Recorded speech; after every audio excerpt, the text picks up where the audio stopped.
সাভারের শেষ মুহূর্তে সমীকরণে বদলে গেছে ভোটের আমেজ। এনসিপি প্রার্থীকে সমর্থন দিয়ে নির্বাচন থেকে সরে দাঁড়িয়েছে জামায়াতের প্রার্থী। এতে নতুন করে মোড় নিয়েছে ভোটের প্রচারণা। সকাল থেকেই গণসংযোগ করছেন বিএনপি প্রার্থী। এই বিষয়ে জানাতে আশুলিয়ার পাথালিয়া এলাকা থেকে যুক্ত হচ্ছেন হুমায়ুন কবির। হুমায়ুন, ঢাকা 19 আসনের নির্বাচনী প্রচারণা কেমন চলছে? ভোটারদের কি ধরনের প্রতিশ্রুতি দিচ্ছেন প্রার্থীরা, জানাবেন। জ্যোতিকা, ত্রয়োদশ জাতীয় সংসদ নির্বাচনের সময় যত গণিয়ে আসছে, প্রার্থীদের ব্যস্ততা যেন ততই বাড়ছে। তারা সকাল থেকে সন্ধ্যা অবধি প্রতিশ্রুতির ফুলঝুরি নিয়ে আসলে ভোটারদের দ্বারে দ্বারে যাচ্ছেন।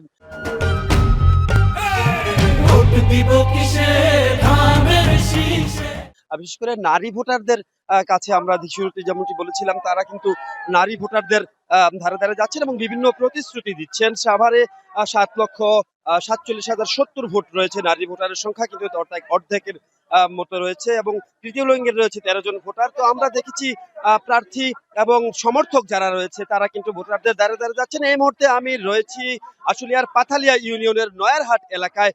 এখানে স্থানীয় চেয়ারম্যান যিনি রয়েছেন জহিরুল ইসলামের নেতৃত্বে কিন্তু একটি প্রচার পথসভা হয়েছে কিছুক্ষণ আগে। এখন তিনি কিন্তু আবার প্রচারণা চালিয়ে যাচ্ছেন। নয়ারহাট বাজারে রয়েছে এই মুহূর্তে। বাজার থেকে কিন্তু তারা ভোটারদের দ্বারে দ্বারে যাচ্ছেন এবং বিভিন্ন প্রতিশ্রুতি কিন্তু দিচ্ছেন। এবং আমরা খেয়াল করেছি যে ধানের শীষের প্রার্থী কিছুক্ষণের মধ্যে যোগ দেওয়ার কথা রয়েছে এখানে। তার সাথে কথা হয়েছিল কিছুক্ষণ আগে। তিনি আসলে প্রচারণা যেভাবে চালাচ্ছেন, তিনি বলছেন জয়ের ব্যাপারে তিনি যথেষ্ট আশাবাদী এবং তিনি যথেষ্ট ভোটারদের সাড়া পাচ্ছেন। অন্যদিকে আমরা যে এনসিপির প্রার্থী রয়েছে দিলশান আরা পারুল, তার সাথেও কথা বলেছিলাম। তিনিও বলছেন যথেষ্ট আত্মবিশ্বাসের কথা। তিনিও বলছেন তিনিও যথেষ্ট সাড়া পাচ্ছেন।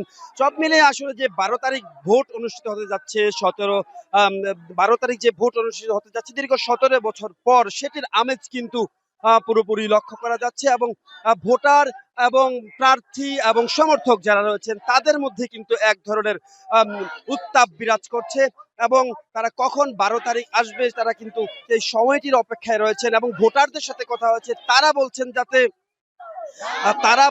যে 12 তারিখ যাতে ভোটটি তারা সুষ্ঠু এবং সুন্দরভাবে দিতে পারেন, সেই লক্ষ্যে যাতে সরকারের এই মুহূর্তে যারা রয়েছে ইন্টারিম গভর্নমেন্টে তারা যাতে সেই ব্যবস্থা করেন, সেই দাবি কিন্তু যারা জানিয়েছে।